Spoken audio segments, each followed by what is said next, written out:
Hi mga loves!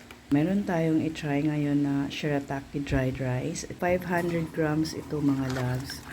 Meron na ako na-try noon na shirataki rice, pero ang ayaw ko doon kasi kailangan siya i-refrigerate after ma-open. Pero this one daw, hindi na kailangan i-refrigerate. So, i-try muna natin. Bumili ako ng 500 grams. Pwede ko siyang bitbitin kahit saan kasi pwede siyang hindi i-refrigerate after ma-open. Hindi naman kailangan perfect ng pagka-open. Basta ma-open lang. Ma-open lang. So, meron ako ditong mga loves. Ganyan.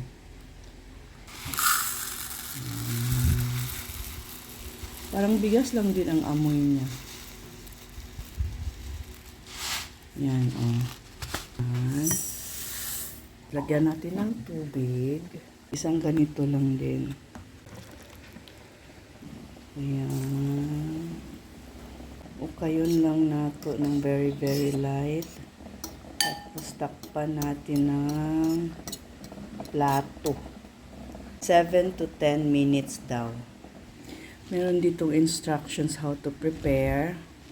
Ayan. Time check. 5 minutes na lang. So, ayan mga loves. May 2 minutes pa. 43 seconds na lang. Matatapos na. Tingnan natin doon kung naluto na ba yung kanin. Let's see. Oh, diba? Try nga natin.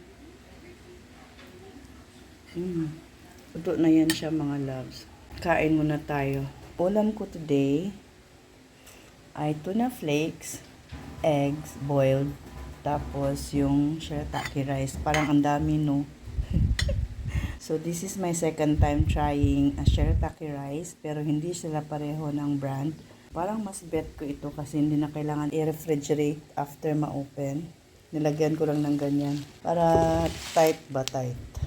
Yung shirataki rice, maganda din sa health natin. So that's all for today's video. Thank you so much for watching. See you all in my next one mga loves. Be blessed and be a blessing to others. Bye.